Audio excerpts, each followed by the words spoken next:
मंगलमूर्ति सतगुरु मिलवे सर्वाधार। मंगलमय मंगल करना विनवो बारंबार। ज्ञान दधि अरुज्ञान धन सतगुरु शंकर रूप। नमो नमो बहुवार वे सकल सपूजन भू। श्री नारायण नमस्कृत्यं नरं चैव नरोत्तमं देवीं सरस्वतीं व्यासं ततो जयमुदीरये। सीतानाथं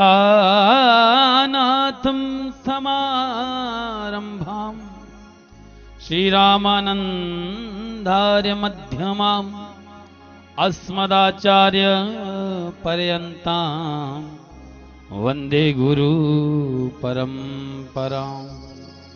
गौरांगं रसमयं नित्यं रसाचार्य रसोत्सुकं श्रीराम हर्षं देवाख्यं सद्गुरु प्रणमाम्यहम्।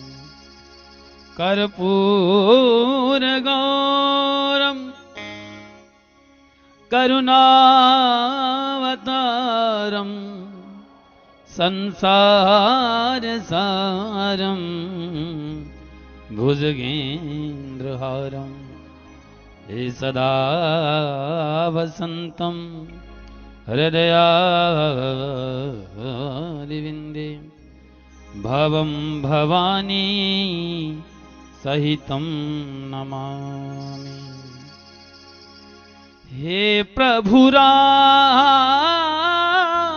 नहीं है मुझ में आपके गुण गायन की क्षमता, किंतु कहाँ लेगी बेटे से माँ सीता की ममता।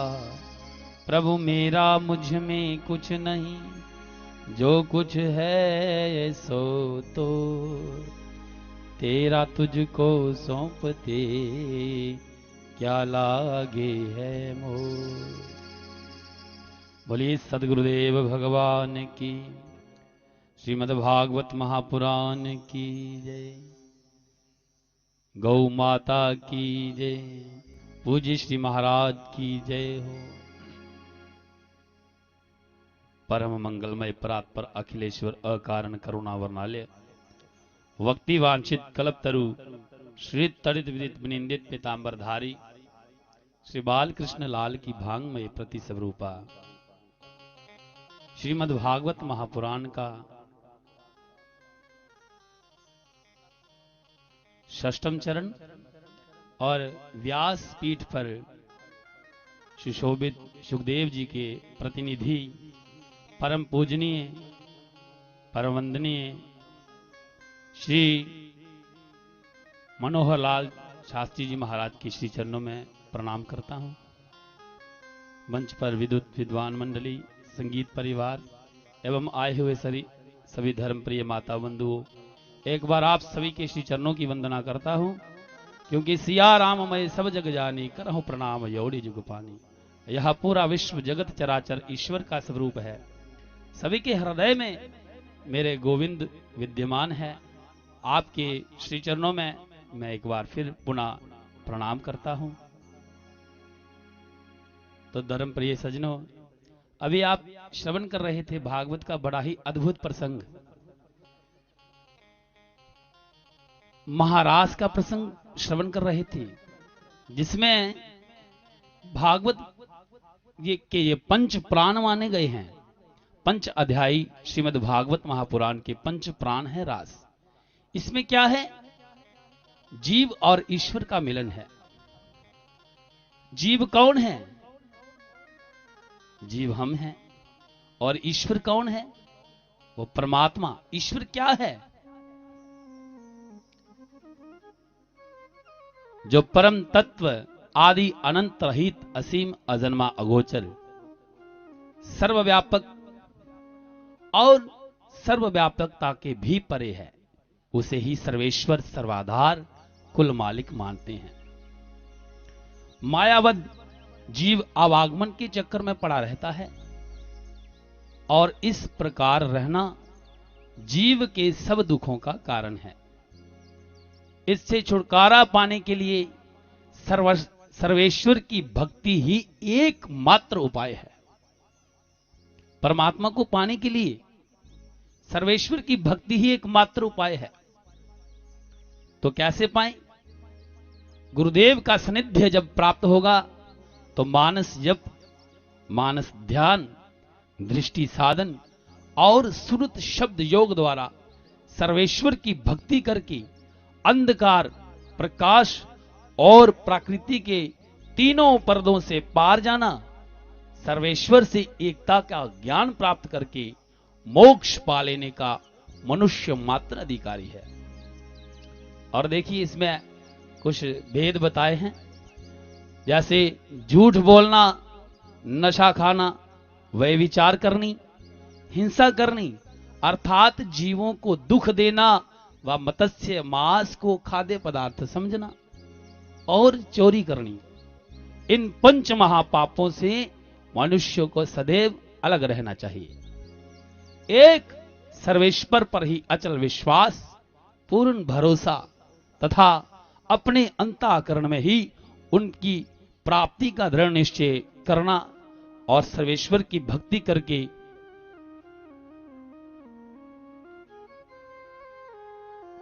अंधकार और प्रकाश को मिटाना। इसलिए माता बंधुओं बड़ा सुंदर कहा है कि इन पंच महापापों से मनुष्य को सदैव अलग रहना चाहिए। जितने भी मनुष्य तनधारी हैं, जिनको मानव शरीर मिला है, मानव तन मिला है, हर कोई परमात्मा की वंदना कर सकता है, हर कोई परमात्मा की अर्चना वंदना कर सकता है। ये गोपी इक्का दुक्का गोपी नहीं थी, 2-4 गोपियां नहीं आई। जब भगवान ने बंसी बजाई तो पूरी 80,000 गोपियां थी। जीव और ईश्वर का मिलन हुआ, भगवान ने गोपियों की बड़ी परीक्षा ली। ये गोपियां कौन हैं?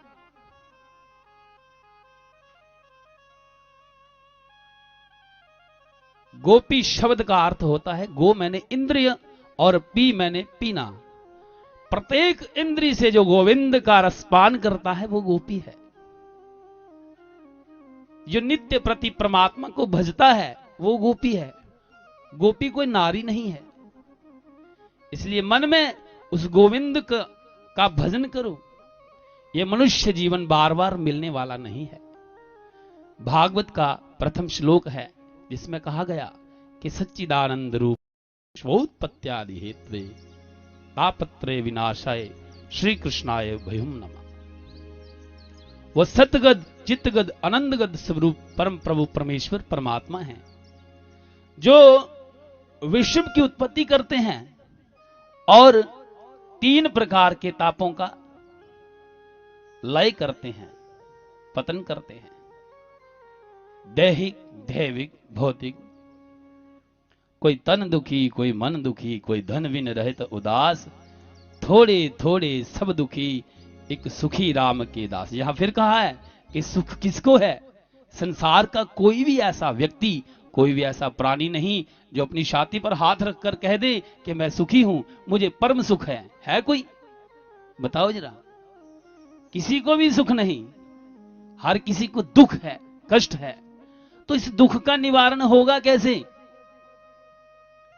क्योंकि जितने भी मनुष्य तनधारी हैं, अगर वो ठाकुर के चरणों का अनुसरण करेंगे, वो भक्ति करेंगे, कथा श्रवण करेंगे, तो उनके दुखों का निवारण होगा।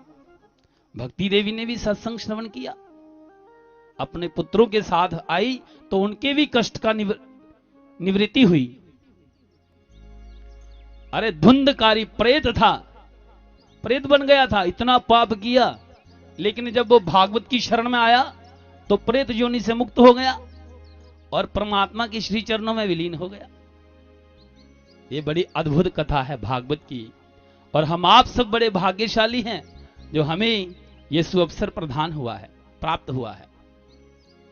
क्योंकि एक जन्म का नहीं, अनंत जन्मों का जब पुण्य एकत्रित होता है तब जाकर हमें परमात्मा के श्री चरणों में बैठने का सुअवसर प्रदान होता है, तब जाकर हमें सत्संग का लाभ प्राप्त होता है।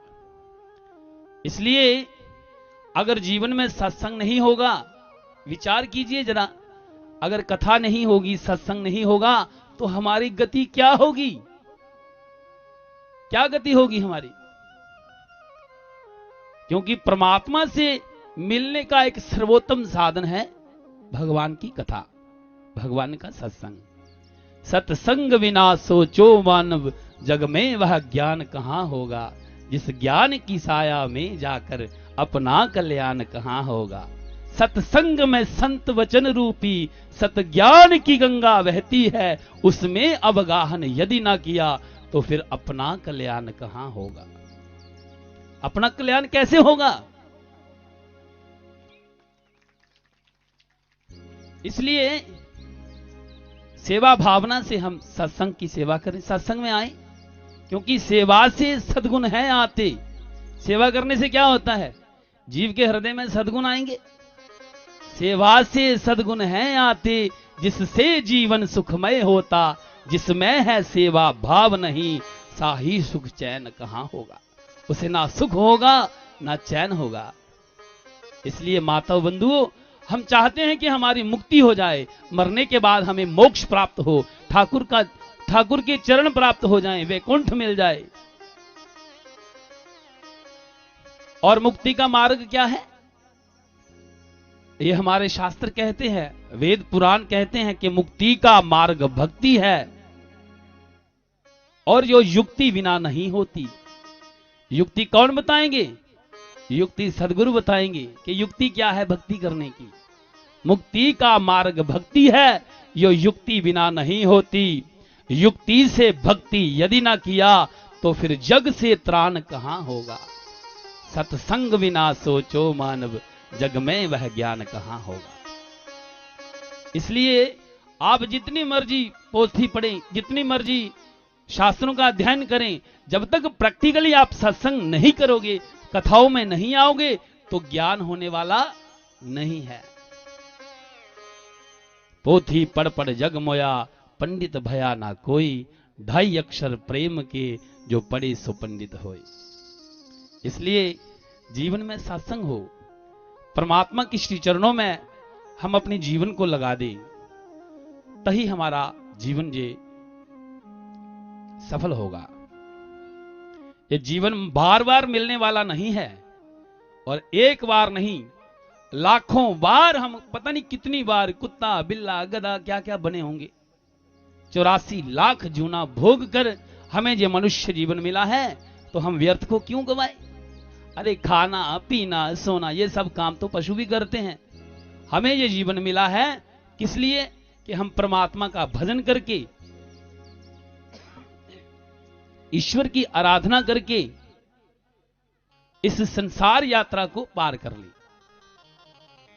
प्रभु का भजन करें, प्रभु का चिंतन करें, क्योंकि ये जीवन बार बार मिलने वाला नहीं है। हमारे शास्त्र यही कहते हैं कि हम सदैव अपने समय का सत उपयोग करें। इसलिए समय बड़ा अनमोल है, माटी में ना रोल है। अब जो मिला है फिर ना मिलेगा, कभी नहीं कभी नहीं कभी नहीं। जो आज समय निकल गया वो कल आने वाला नहीं है। तो मैं ज्यादा कुछ ना कहता हुआ, समय बड़ा थोड़ा समय है, इसलिए महाराज जी कह रहे हैं कि छोटा सा भजन कह दो। तो आइए ठाकुर के श्री चरणों में छोटी सी धुन लगाते हैं। समय भजन का तो नहीं है। तीसरा करो, ये रखो,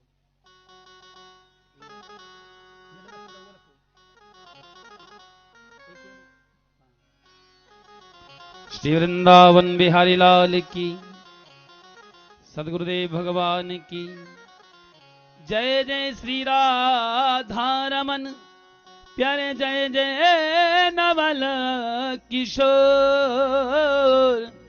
जय गोपी चित चोर प्रभु, जय जय माखन चोर। ओ श्री राधे गोविंदा, मन भजले हरि का प्यारा नाम है। श्री राधे गोविंदा, मन भजले हरि का प्यारा नाम है। गोपाला हरि का प्यारा नाम है, नंदलाला हरि का प्यारा नाम है। श्री राधे गोविंदा, मन भजले हरि का प्यारा नाम है।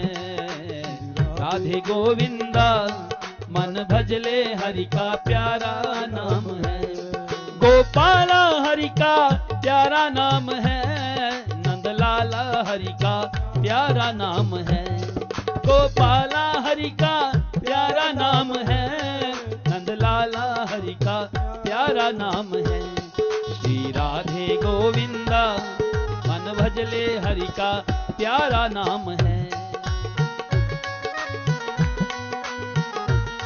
भाव से गाएं और ताली सेवा करते रहें। श्री हरि।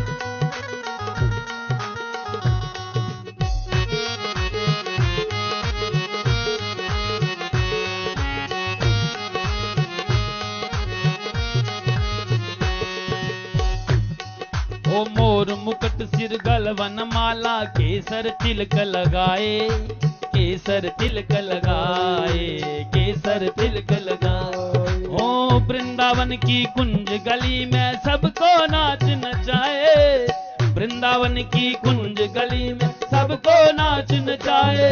श्री राधे गोविंदा, मन भजले हरि का प्यारा नाम है। राधे गोविंदा, मन भजले हरि का प्यारा नाम है। गोपाला हरि का प्यारा नाम है, नंदलाला हरि का प्यारा नाम है।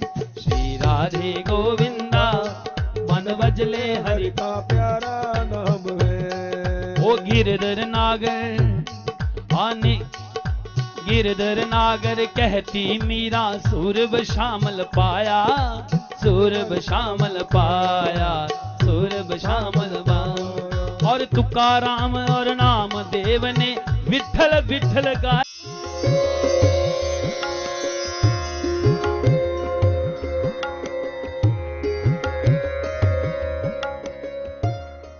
एक पुकार